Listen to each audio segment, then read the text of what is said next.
నమస్కారం ETV news కు స్వాగతం ముఖ్యాంశాలు ఏపీకి మరో 50,000 టన్నుల యూరియా కేటాయించిన కేంద్రం చంద్రబాబు ఫోన్తో వెంటనే ఉత్తర్వులిచ్చిన జేపీ నడ్డా ఎరువులపై వైసీపీ కుట్రలు చేస్తోందని సీఎం ధ్వజం మద్యం ముడుపులతో జాంబియాలో బిగ్ బాస్ పెట్టుబడులు డొల్ల కంపెనీలు హవాలా ద్వారా 400 కోట్ల రూపాయలు తరలించినట్లు గుర్తించిన సిట్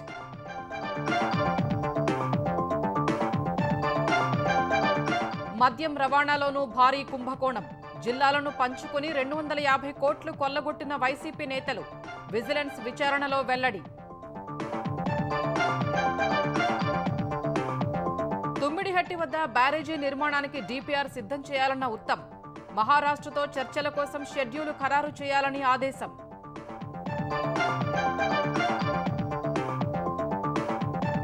తెలంగాణలో ఏఐ సెంటర్ ఆఫ్ ఎక్సలెన్స్ నిర్మాణం ఆస్ట్రేలియా యూనివర్సిటీ డికిన్ భాగస్వామ్యంతో ఏర్పాటు చేసేలా ఒప్పందం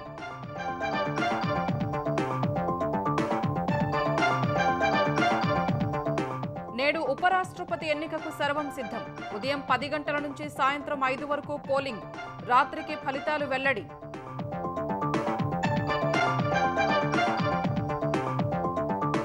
సామాజిక మాధ్యమాలపై నిషేధం ఎత్తివేసిన నేపాల్ ప్రభుత్వం ప్రధాని నేతృత్వంలో జరిగిన కేబినెట్లో నిర్ణయం హోంమంత్రి రమేష్ లేఖక్ రాజీనామా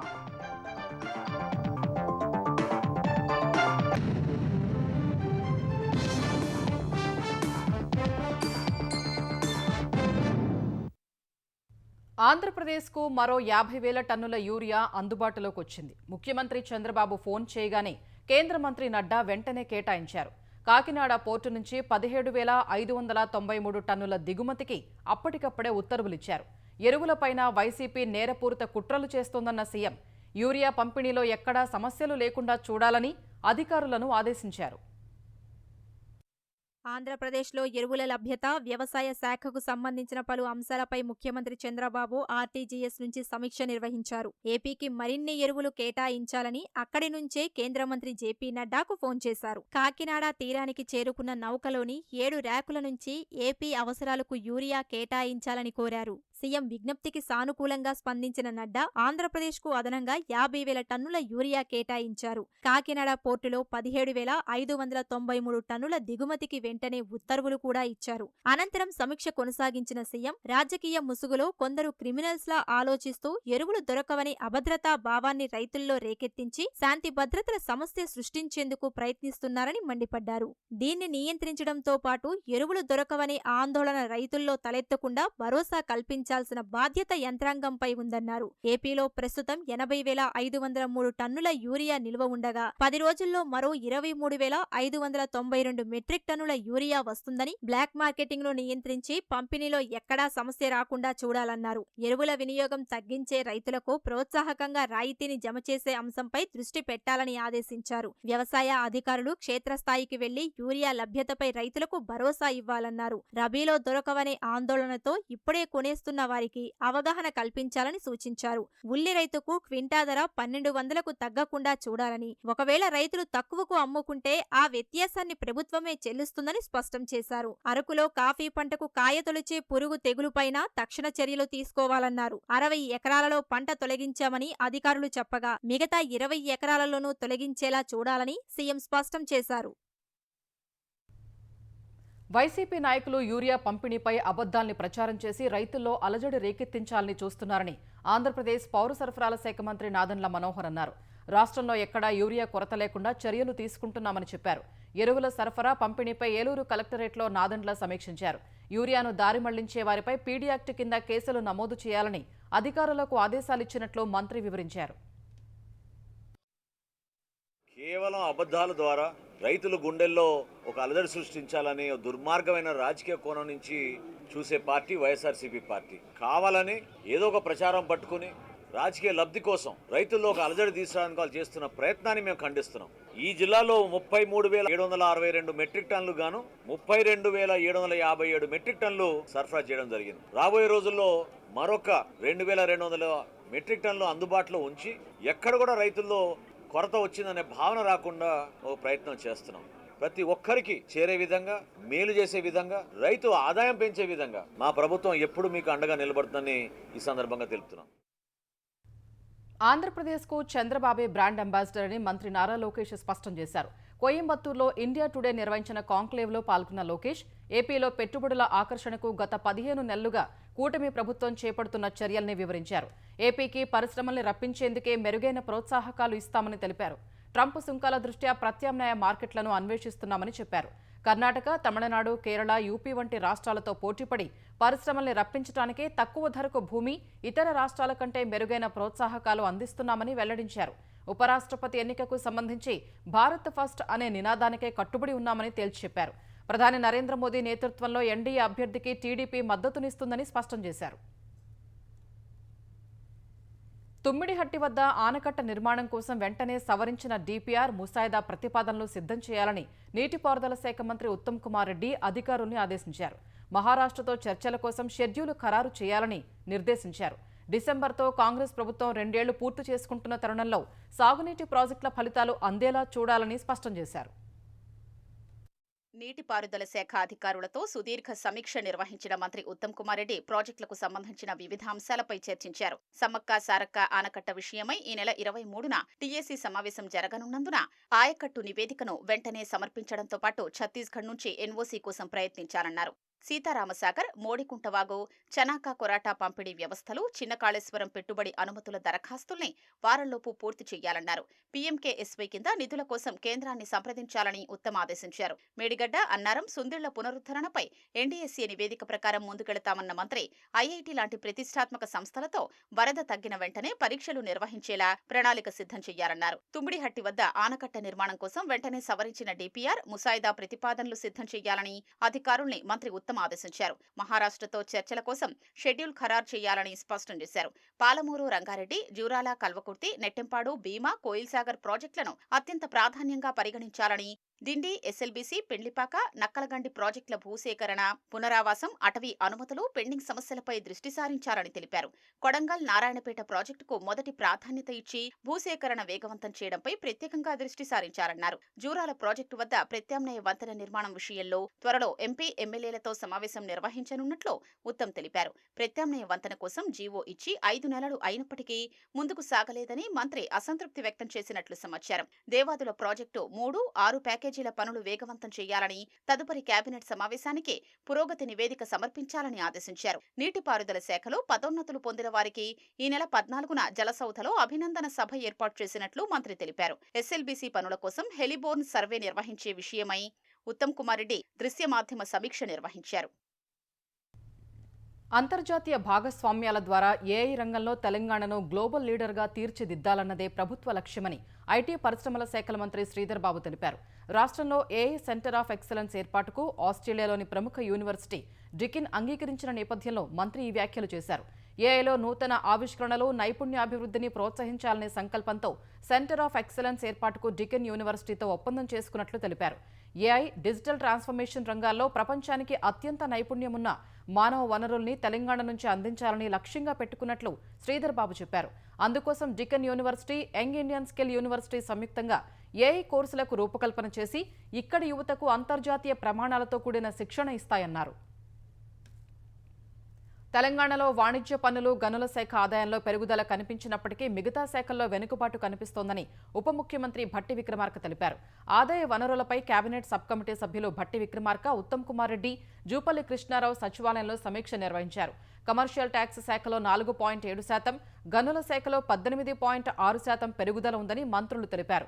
భారీ సాగునీటి ప్రాజెక్టుల్లో పూడికతీత పనుల్ని వేగవంతం చేయాలని మంత్రి ఉత్తమ్ అధికారులకు తెలిపారు.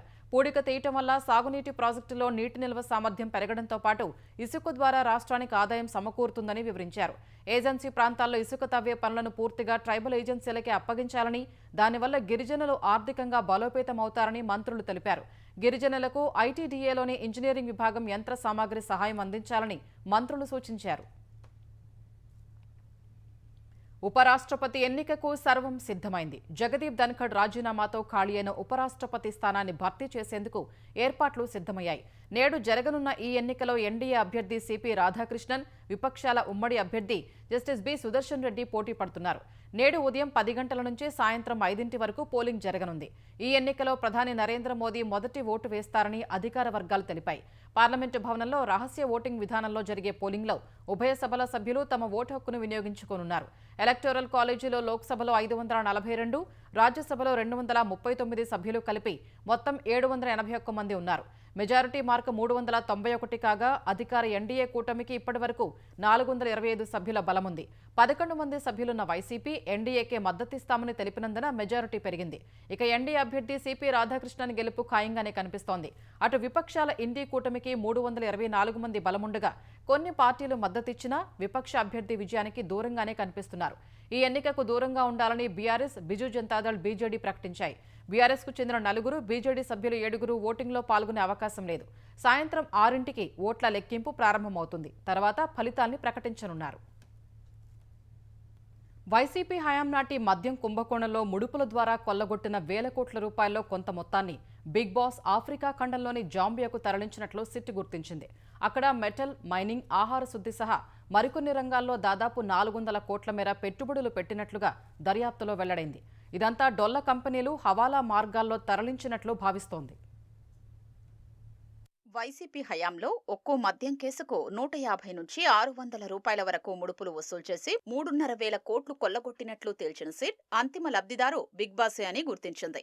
అయితే ఆ సొమ్మంతా ఎక్కడికి ఎలా తరలించారు, ఎక్కడెక్కడ పెట్టుబడులు పెట్టారనే కోణంలో సిట్ లోతైన దర్యాప్తు చేస్తోంది. ఈ క్రమంలో ముంబై, ఢిల్లీ, హైదరాబాద్ సహా మరికొన్ని నగరాల్లోని హవాలా వ్యాపారుల ప్రమేయాన్ని గుర్తించి వారిని విచారణకు పిలిచింది. పలు డొల్ల కంపెనీల ప్రతినిధుల్ని ప్రశ్నించినప్పుడు జాంబియాలో బిగ్ బాస్ పెట్టుబడుల గుట్టురట్టయింది. భారత్ నుంచి జాంబియాకు ఈ మొత్తాన్ని రూటింగ్ చేయడం కోసం వివిధ దేశాల్లో పదుల సంఖ్యలో డొల్ల కంపెనీలు బినామీల్ని పెట్టుకున్నట్లు సిట్ గుర్తించింది. మద్యం ముడుపుల సొమ్ములో కొంత మొత్తంతో బెంగళూరు, హైదరాబాద్ సహా పలు ప్రాంతాల్లో స్థిరాస్తి వ్యాపారం చేయగా ఇంకొంత గత సార్వత్రిక ఎన్నికల్లో వైకాపా అభ్యర్థుల తరపున ఖర్చు చేసినట్లు ఇప్పటికే తేలింది. మిగతా మొత్తాల్ని ఒక్క జాంబియాకే కాకుండా బహుళ అంచెల హవాలా మార్గాలు, డొల్ల కంపెనీల ద్వారా దుబాయ్, యూకే, అమెరికాలకు చేర్చినట్లు సిట్ గుర్తించింది. దీనికోసం వందల మంది వ్యక్తులు, సంస్థల్ని వాడుకున్నట్లు వెల్లడైంది. ఇప్పుడు ఆ నెట్వర్క్ ను ఛేదించడంపై సిట్ దృష్టి సారించింది. మద్యం కుంభకోణం కేసులో కీలక నిందితుడైన ఓ నేత కుటుంబానికి చెందిన సంస్థ వైసీపీ హయాంలో జాంబియాలో ముడి ఖనిజాన్ని శుద్ధి చేసి రాగి వెలికి తీసే కర్మాగారాన్ని స్థాపించింది. అందులో ఎక్కువ మొత్తం మద్యం ముడుపుల సొమ్మేనని సిట్ అనుమానిస్తోంది. బిగ్ బాస్ కు ఆ కర్మాగారంలోని పెట్టుబడులకు మధ్య సంబంధముందా అనే కోణంలోనూ సిట్ లోతుగా ఆరా తీస్తోంది. చెవిరెడ్డి భాస్కర్ రెడ్డి, రాజ్ కెసిరెడ్డి, వెంకటేష్ నాయుడు కలిసి మద్యం ముడుపుల సొమ్ముతో జాంబియా, టాంజానియా, జింబాబ్వే తదితర దేశాల్లో ఇనుప ఖనిజ కర్మాగారం ఏర్పాటుకు ప్రయత్నించినట్లు సిట్ ఇప్పటికే గుర్తించింది. ఈ క్రమంలోనే భాస్కర్ రెడ్డి, మోహిత్ రెడ్డి, వెంకటేష్ నాయుడు కొన్ని నెలల క్రితం ఆయా దేశాల్లో కూడా పర్యటించారు. బిగ్ బాస్ ఆదేశాలతోనే ఇదంతా జరిగిందని సిట్ అనుమానిస్తోంది. ఏపీలో మద్యం సరఫరా ఆర్డర్ల జారీ ద్వారా ముడుపులు కొల్లగొట్టిన వైసీపీ ముఠా మద్యం డిపోల నుంచి ప్రభుత్వ దుకాణాలకు రవాణాలోనూ మరో భారీ కుంభకోణానికి పాల్పడింది. వైసీపీ ముఖ్య నేతల్లో పలువురు 2-3 జిల్లాల్ని వంతులేసుకుని మరీ దోచుకున్నారు. కొందరు నేతలు వారి సంస్థల పేర్లతోనే ఈ దందా నడిపించగా మరికొందరు బినామీల్ని ముందు పెట్టి వ్యవహారం కానిచ్చారు. వైసీపీ హయాంలో మద్యం రవాణాను అడ్డుపెట్టుకుని కూడా ఆ పార్టీ నేతలు కోట్లు కొల్లగొట్టారు. వైసీపీ కీలక నేత బొత్స సత్యనారాయణ మేనల్లుడు, విజయనగరం జిల్లా పరిషత్ చైర్మన్ మజ్జి శ్రీనివాసరావు, మాజీ MLA Dharmavaram YCP incharge Kethireddy Venkatramireddy, మాజీ మంత్రి కారుమూరి నాగేశ్వరరావు తనయుడు, గత ఎన్నికల్లో ఏలూరు లోక్సభ స్థానం నుంచి పోటీ చేసి ఓడిన కారుమూరి సునీల్, చిత్తూరు వైసీపీ ఇన్ఛార్జ్ ఎర్రచందనం స్మగ్లర్ విజయానందరెడ్డి వారి సొంత సంస్థల పేరిట ఈ దోపిడీకి తెగబడినట్లు విజిలెన్స్ అండ్ ఎన్ఫోర్స్మెంట్ విచారణలో తేలింది. ఇక మాజీ మంత్రి అంబటి రాంబాబు బినామీ సంస్థల ద్వారా దోపిడీ చేసినట్లు గుర్తించింది. వీరంతా కలిసి 250 కోట్ల రూపాయల మేర దోచుకున్నట్లు వెల్లడైంది. ఈ వ్యవహారంపైన 1-2 రోజుల్లో కేసు నమోదు చేసి సిట్కు అప్పగించనున్నారు. ఆ కేసులో వీరందరినీ నిందితులుగా చేర్చే అవకాశం ఉంది. వైసీపీ హయాంలో బేవరేజెస్ కార్పొరేషన్ డిపోల నుంచి ప్రభుత్వ దుకాణాలకు మద్యం సరఫరా చేసే రవాణా కాంట్రాక్టును తొలుత జిల్లా స్థాయిలో జాయింట్ కలెక్టర్ల నేతృత్వంలోని కమిటీ నిర్ణయించేది. ఎంపిక చేసిన సంస్థలకు ఒక్కో మద్యం కేసుకు 13 రూపాయల చొప్పున చెల్లించేవారు.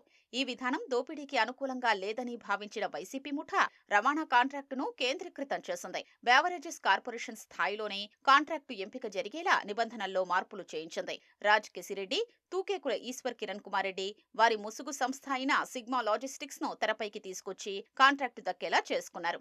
అది కూడా ఒక్కో మద్యం కేసుకు 34 రూపాయల చొప్పున చెల్లించేలా ఒప్పందం చేయించుకున్నారు. ఇలా ఒక్కో మద్యం కేసు రవాణాపై 21 రూపాయల చొప్పున అదనంగా లబ్ధి పొందారు. సిగ్మా లాజిస్టిక్స్ కు బెవరేజెస్ కార్పొరేషన్ అప్పట్లో 450 కోట్ల రూపాయలు చెల్లించింది. సిగ్మా లాజిస్టిక్స్ ముసుగులో మద్యం రవాణా కాంట్రాక్టును చేతుల్లోకి తెచ్చుకున్న రాజకేశిరెడ్డి, ఈశ్వర్ కిరణ్ కుమార్ రెడ్డిలో 5% మేర కమిషన్ చెల్లించేవారు. నాటి ప్రభుత్వ పెద్దల ఆదేశాల మేరకు వివిధ జిల్లాల్లోని వైసీపీ ముఖ్య నేతలకు ఆయా ప్రాంతాల్లో మద్యం రవాణాను సబ్ కాంట్రాక్టులకు ఇచ్చేశారు. విశాఖ నగరాభివృద్ధి కోసం అంతర్జాతీయ ఆర్థిక సంస్థ ఐఎఫ్సి నుంచి జీవీఎంసీ రుణం తీసుకునేందుకు ముఖ్యమంత్రి చంద్రబాబు సమక్షంలో ఒప్పందం జరిగింది. జీవీఎంసీ అధికారులు ముఖ్యమంత్రితో సమావేశమై త్వరలో చేపట్టే అభివృద్ధి ప్రాజెక్టు వివరాల్ని వెల్లడించారు. ఈ ఒప్పందంతో భారతదేశంలో మొదటిసారిగా అంతర్జాతీయ ఆర్థిక సంస్థ నుంచి ప్రత్యక్ష రుణం పొందిన మున్సిపల్ కార్పొరేషన్గా జీవీఎంసీ నిలిచిందని అధికారులు తెలిపారు. ఈ ఒప్పందం ద్వారా భారతదేశంలో నగరాల ఆర్థిక స్వయం ప్రతిపత్తికి కొత్త దారి చూపినట్టయిందని పేర్కొన్నారు.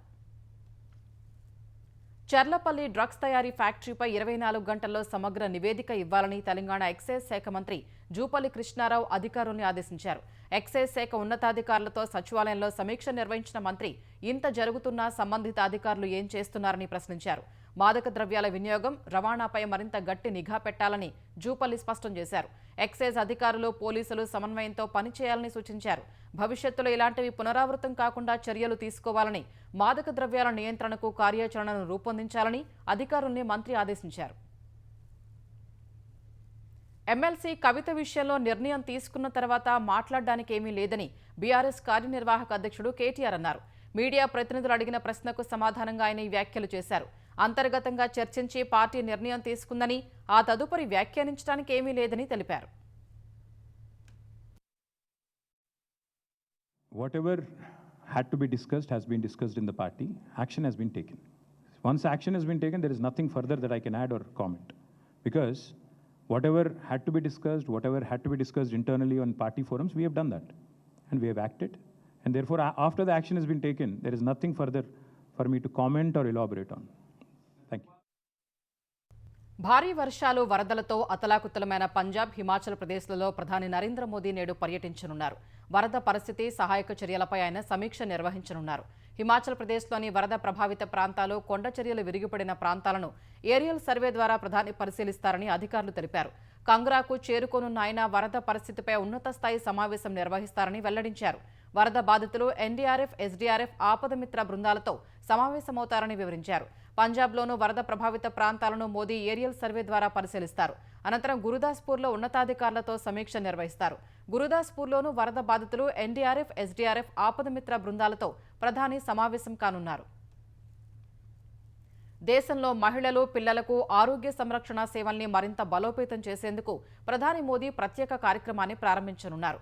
ఆరోగ్యకరమైన మహిళలు, సాధికారత కలిగిన కుటుంబం పేరుతో చేపట్టే కార్యక్రమానికి సెప్టెంబర్ 17న ప్రధాని శ్రీకారం చుట్టనున్నట్లు కేంద్ర వైద్యారోగ్య శాఖ మంత్రి జేపీ నడ్డా ఎక్స్ వేదికగా వెల్లడించారు.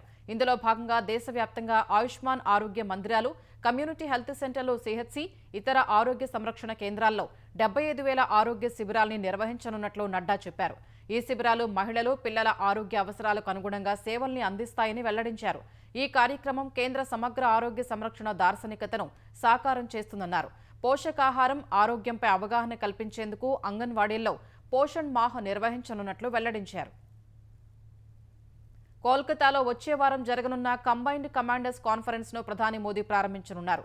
ఆపరేషన్ సింధూర్ విజయం భారత రక్షణ శక్తిని మరింత బలోపేతం చేసే మార్గాలపై చర్చించేందుకు సెప్టెంబర్ 15 నుంచి 17 వరకు 3 రోజుల పాటు జరిగే ఈ సదస్సును ప్రధాని ప్రారంభించనున్నారని రక్షణ మంత్రిత్వ శాఖ తెలిపింది. ఈ సదస్సులో త్రివిధ దళాల అగ్ర కమాండర్లతో ప్రధాని భేటీ కానున్నట్లు వెల్లడించింది. సంస్కరణల సంవత్సరం, భవిష్యత్తు కోసం పరివర్తన థీమ్తో సదస్సు నిర్వహించనున్నట్లు పేర్కొంది. ఈ కార్యక్రమంలో రక్షణ శాఖ మంత్రి రాజ్నాథ్ సింగ్, జాతీయ భద్రతా సలహాదారు అజిత్ డోభాల్తో పాటు chief of defence staff general Chauhan కూడా పాల్గొనున్నారు. ఈ భేటీలో వాస్తవాధీన రేఖ ఎల్ఏసీ, జమ్మూ కాశ్మీర్లోని భద్రతా పరిస్థితులపై సమగ్రంగా సమీక్షించనున్నారు. ఆపరేషన్ సింధూర్పై కూడా చర్చించనున్నట్లు అధికారులు తెలిపారు. సామాజిక మాధ్యమాల నిషేధంపై నేపాల్ ప్రభుత్వం వెనక్కి తగ్గింది. కాఠ్మండూలో యువత చేపట్టిన ఆందోళనలో హింసాత్మకంగా మారి పలువురు మరణించడంతో కేపీ శర్మ ఓలీ సర్కారు దిద్దుబాటు చర్యలు చేపట్టింది. సామాజిక మాధ్యమాలపై విధించిన నిషేధాన్ని ఎత్తివేస్తున్నట్లు ప్రకటించింది. ప్రధాని కేపీ శర్మ నేతృత్వంలో నిన్న రాత్రి జరిగిన కేబినెట్ సమావేశంలో ఈ మేరకు నిర్ణయం తీసుకుంది. యువత డిమాండ్ మేరకు సామాజిక మాధ్యమాల్ని వెంటనే పునరుద్ధరించాలని సంబంధిత ఏజెన్సీల్ని ఆదేశించినట్లు నేపాల్ ప్రసార సమాచార శాఖ మంత్రి పృథ్వీ సుభా గురుంగు తెలిపారు. ప్రభుత్వం నిర్ణయం నేపథ్యంలో యువత ఆందోళనల్ని విరమించాలని కోరారు. ఫేస్బుక్, ఎక్స్ సహా 26 సామాజిక మాధ్యమాలపై నేపాల్ ప్రభుత్వం ఇటీవల నిషేధం విధించింది. కమ్యూనికేషన్ అండ్ ఇన్ఫర్మేషన్ టెక్నాలజీ మంత్రిత్వ శాఖ వద్ద ఆయా సంస్థలు గడువు లోపల రిజిస్ట్రేషన్ చేసుకోకపోవడంతో నిషేధం విధించింది. దీంతో ప్రభుత్వ నిర్ణయాన్ని నిరసిస్తూ నేపాల్ యువత కాఠ్మండూలో నిరసనకు పిలుపునిచ్చింది. ఈ క్రమంలో కొందరు నిరసనకారులు పార్లమెంటు ఆవరణలోకి చొచ్చుకెళ్లడంతో పోలీసులు టియర్ గ్యాస్, రబ్బరు బుల్లెట్లను ప్రయోగించారు. ఈ ఘటనలో 19 మంది మృతి చెందగా 300 మందికి పైగా గాయపడ్డారు. హింసాత్మక ఘటనకు నైతిక బాధ్యత వహిస్తూ నేపాల్ హోంమంత్రి రమేష్ లేఖక్ తన పదవికి రాజీనామా చేశారు. మెక్సికోలో ఘోర రైలు ప్రమాదం జరిగింది. ఓ డబుల్ డెక్కర్ బస్సు రైలు పట్టాలు దాటుతుండగా గూడ్స్ రైలు వేగంగా వచ్చి ఢీకొట్టింది. ఈ ఘటనలో 10 మంది మృతి చెందారు. మరో 40 మంది గాయపడ్డారు. క్షతగాత్రుల్ని పోలీసులు వెంటనే ఆసుపత్రికి తరలించి చికిత్స అందిస్తున్నారు. ప్రమాదం ఎలా జరిగిందన్న దానిపై పోలీసులు వివరాలు వెల్లడించలేదు. సామాజిక మాధ్యమాల్లో చక్కర్లు కొడుతున్న వీడియోల ప్రకారం అక్కడ రైల్వే గేటు, సిగ్నళ్లు రెండూ లేవని తెలుస్తోంది. రైలు వస్తున్న సమయంలో బస్సు ఆగి ఉండాల్సిందని ప్రత్యక్ష సాక్షి ఒకరు తెలిపారు.